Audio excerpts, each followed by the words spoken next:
Oui, bien sûr, Hakimi m'a trahi. Voilà, Achraf, c'était mon ami, mon frère. Voilà, on était liés, on était les meilleurs amis du monde. On partait en vacances ensemble, on traînait tout le temps ensemble, on rigolait ensemble. Il m'invitait à boire du thé, il m'apprenait le marocain. Voilà, on s'amusait. C'était mon frère. On avait le même âge, les mêmes passions. On s'amusait, on jouait au foot, on jouait à FIFA. On était comme les deux doigts de la main. On était des frères. On était magnifiques ensemble. On formait un duo magnifique.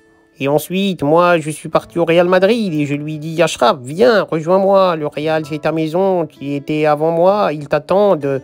Viens, on y retourne ensemble comme deux frères et on gagnera la Ligue des Champions.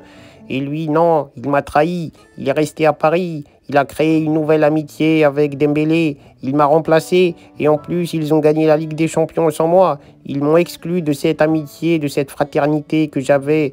C'est un truc que j'ai du mal à accepter. Voilà, j'ai du mal à m'en remettre. Mais voilà, c'est une trahison. C'est comme ça que la vie est faite. Il y a des coups durs. J'ai le cœur brisé. J'ai la noisette brisée. Mais je me relève. Je reste debout. Je reste un homme. Je reste une noisette conquérante malgré tout.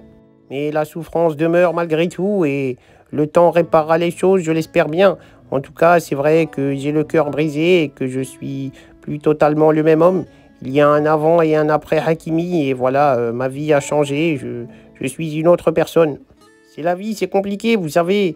Un jour vous êtes là, un jour vous êtes trahi, un jour vous êtes le meilleur ami, le frère, le bon copain et un jour on vous tège.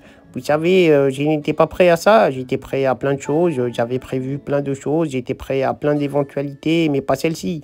Celle-ci, c'est vrai qu'elle est venue comme ça, de plein fouet m'attaquer. Et je suis complètement secoué. Je suis une noisette secouée. Je suis une noisette qui perd pied, qui est complètement déboussolée. Et j'essaye chaque jour de me relever, d'oublier ses souvenirs, cette nostalgie que j'avais avec lui. Voilà, on a joué en Coupe du Monde l'un contre l'autre. Je l'ai battu, mais c'était mon frère. Et voilà. Et maintenant, il est encore plus fort que moi. Il a un niveau incroyable. Il est tout le temps bon. Il fait jamais d'erreur. Il est constant. Il se blesse jamais. Pendant que moi, j'ai des polémiques. J'attrape des gastros. J'ai des soucis. On m'attaque. On me lynche. Je perds mon niveau. Je perds des matchs. Je fais des mauvaises saisons. C'est vrai qu'on n'a pas eu le même parcours. Mais voilà, c'est quand même triste. Et voilà, j'essaye de me relever avec toutes ces épreuves, ces traumatismes, ces douleurs de vie. Je ne souhaite à personne d'être trahi de la sorte. Voilà, à un moment donné, vous êtes ami avec quelqu'un, vous êtes son frère, vous apprenez l'arabe, vous apprenez la recette du makrout, vous apprenez plein de choses. Et du jour au lendemain, vous n'êtes plus dans sa vie, vous n'êtes plus rien, vous êtes indifférent, tout a été chamboulé très vite. Et voilà, mon projet d'être avec lui à Madrid, à flopper. Et peut-être que j'aurais dû l'écouter aussi. C'était la voix de la sagesse, c'était l'humilité, la bonté, la gentillesse, la droiture. Et moi, je suis parti faire le fanfaron à Madrid et tout s'est écroulé, c'est affreux.